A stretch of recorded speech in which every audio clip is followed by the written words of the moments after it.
Hello, I'm Shannon Heggie. And I'm Mike Montecalvo. Welcome to Veterans Voices, honoring those who serve. Over the next half hour, we're taking a look at impactful stories of our local veterans, beginning with a group who recently took part in a very special honor flight. That's right, Shannon. The Rhode Island Fire Chiefs Honor Flight Hub is dedicated to bringing local veterans to our nation's capital so they can see firsthand the memorials dedicated to their service. I recently had the opportunity to travel with a group of local World War II, Korean and Vietnam War veterans to D.C. And what they encountered was a reception fit for heroes. This is Honor Flight Tango's story.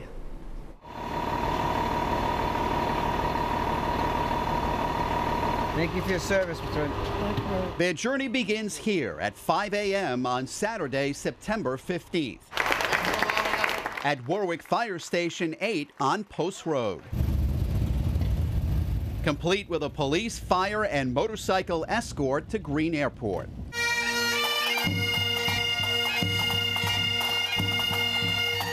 Where a hero's welcome awaits them.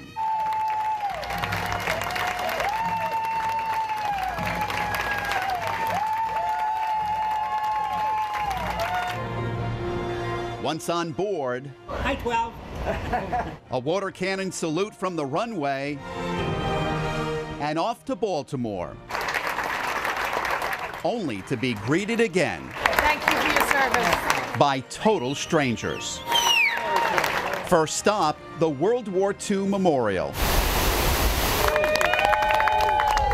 Retired Providence Fire Chief George Farrell is chairman of the Rhode Island Fire Chiefs Honor Flight Hub Office. The opportunity for someone to come and say to them, thank you for what you did, and then to bring them here to see these beautiful memorials that were built to honor their service and sacrifice. Without Honor Flight, they wouldn't have that opportunity. For them to come here and to see this memorial, to know that their sacrifice and service will be remembered by the nation forever. Here to remember those brave souls who did not come home and gave the ultimate sacrifice for their country. What do you think when you see the names on the walls, those who made the ultimate sacrifice? I wish they were here, but they're not. See, my brother landed in Normandy, and he ended up in Battle of the Bulge. And he's gone too. There's not many of us left. Did you lose a lot of friends in the war? I would say I lost quite a few friends in the war, yeah. To teardroppers, really, to think about what we've gone through, how many people we've lost. It's unbelievable until you come here to see it. As you can see, freedom is not free. There's pain, there's sufferings, there's people with hurts, not only physical hurts, mental hurts. It's something that you just like to forget about. I know that I had to do what I had to do. Of course, we were glad when the war was over, then we came back home. You having a good time today? Yeah. I've never been here before. But now that I've seen this, I understand what it's all about.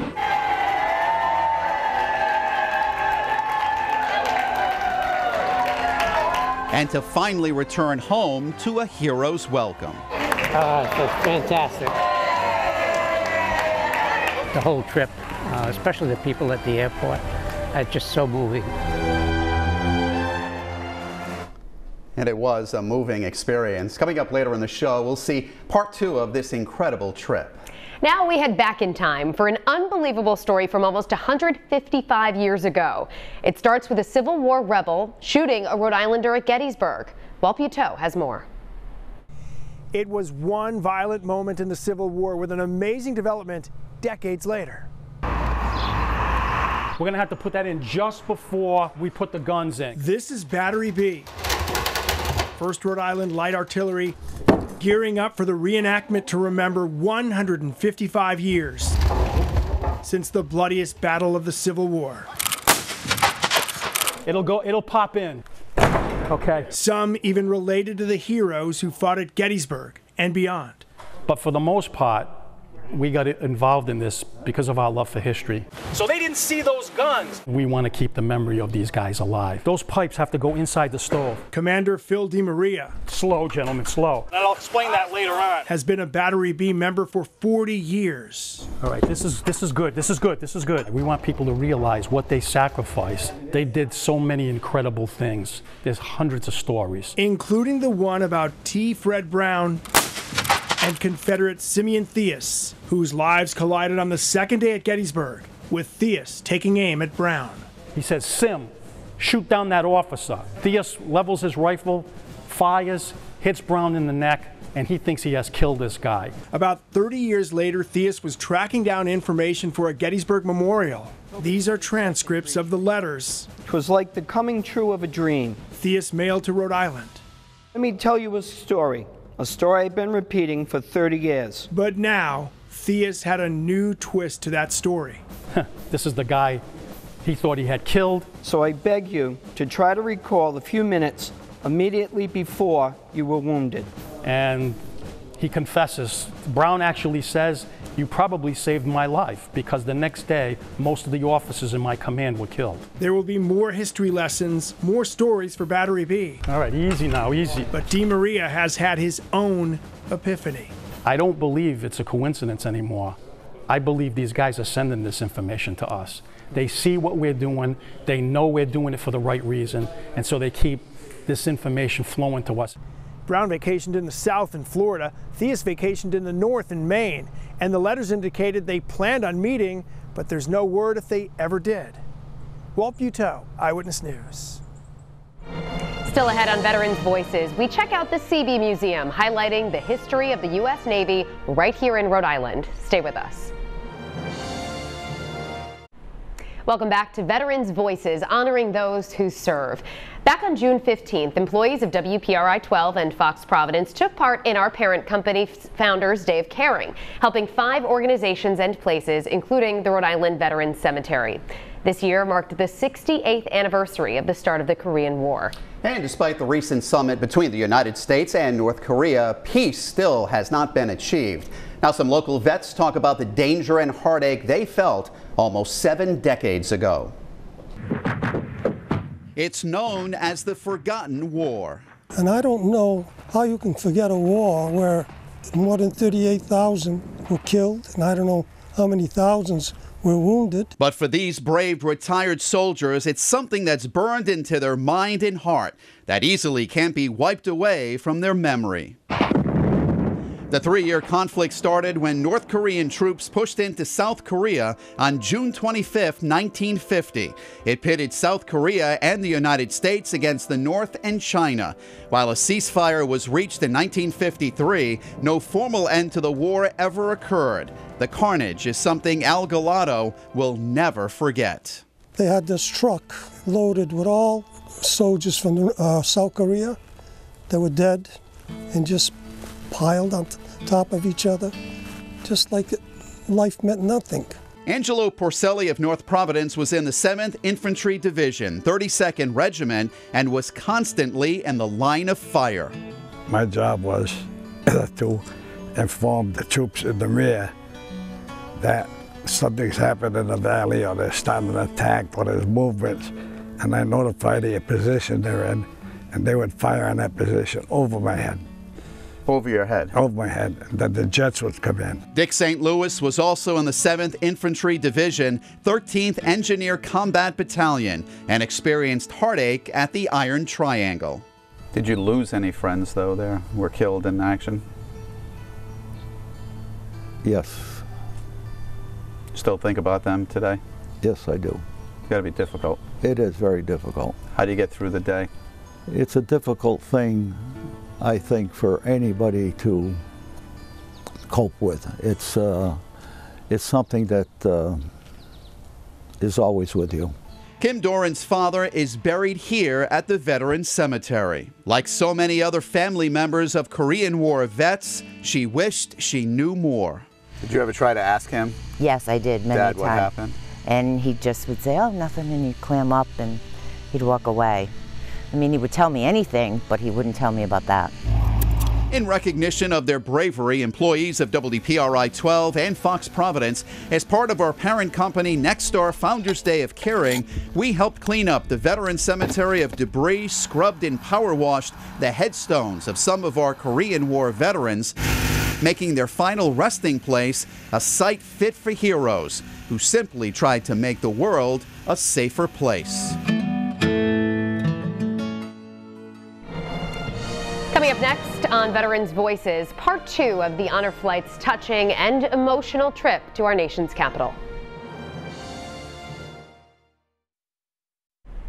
We continue now with Veterans Voices and part 2 of a very special trip to Washington, D.C. And thanks to the Rhode Island Fire Chiefs Honor Flight Hub, 24 veterans and their guardians traveled to memorials dedicated to their service. I had the opportunity to visit Arlington National Cemetery with many of them as they remembered friends lost on the battlefield. Here is now the conclusion of Honor Flight Tango's story. The thank you tour for Honor Flight Tango begins here. Thank you for your service, Patrol. From a Warwick fire station to Green Airport to be showered with gratitude.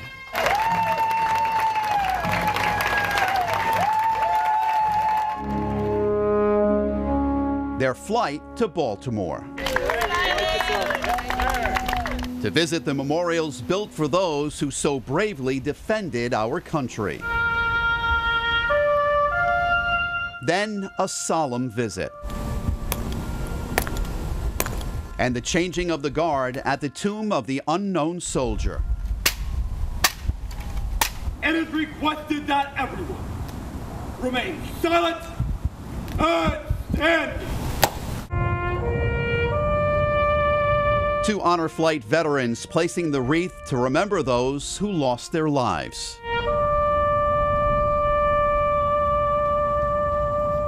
The entire day bringing back memories. It made me think about my older brother that was fought in Korea. A couple of my uncles back in World War II. One of them came home and the other one got killed. You think about those days a lot? Oh yes, oh yes. Yeah, I pray for them every night. You're 18 years old. Most kids are just glad to go to the movies at 18 years old. You're putting dog tags in victims' mouths. What's going through your mind when you're doing that? Tears, because you know that this man belongs to someone. His parents, his wife, children. But you think about that and you say, oh my God. Did you enlist with a friend? Well, my friend is the one that talked me into going in, and she never went. But you still went? Yes, I went by myself. World War II vet Captain Eddie Rickenbacker once said, "Courage is doing what you're afraid to do." A country is grateful to the men and women who never back down because freedom is not free. You got to know that a piece of you kept a lot of people safe. Yes, I realize that now. You know, I didn't think of that before, but I do now. And thanks to fundraising and sponsorships by the firefighters group, every veteran who went on the trip went at no cost to them. That's great. Coming up next on Veterans Voices, we're hitting the links with a local World War II veteran as he closes in on the century mark.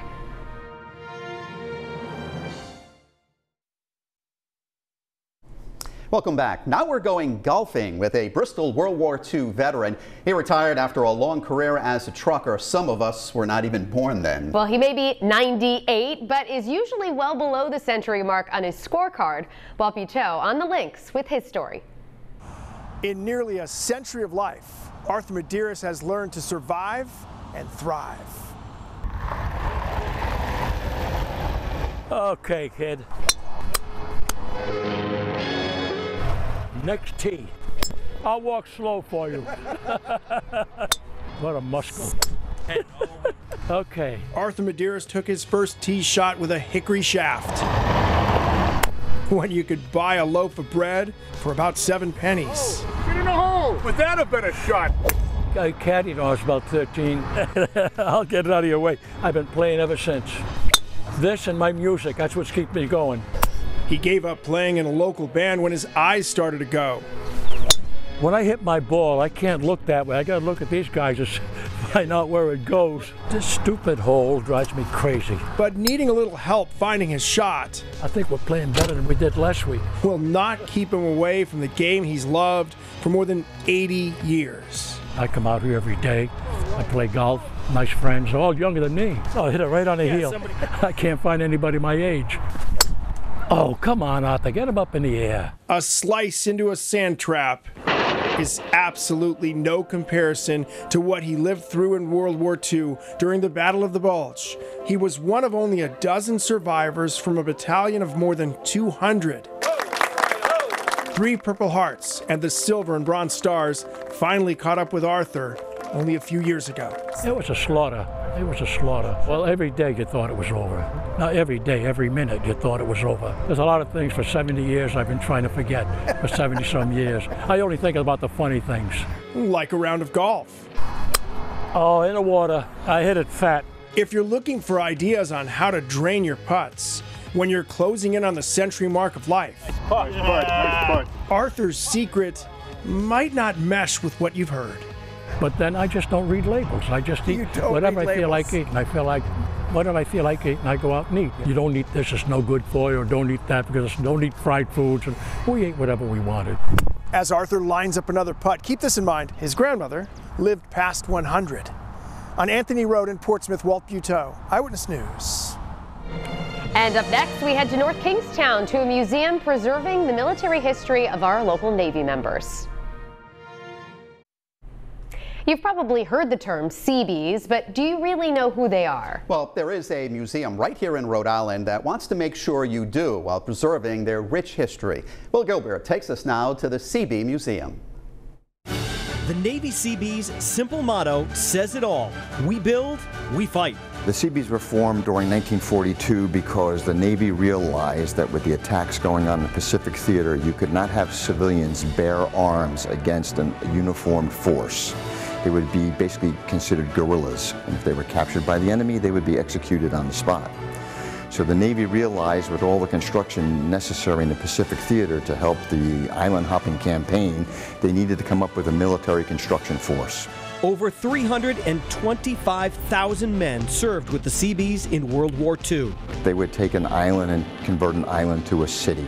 I think we're probably one of the only museums that actually has 4 of the 5 original designs of the smaller Quonset hut on display. The Quonset hut was originally designed and tested here from blueprints brought back from the First World War.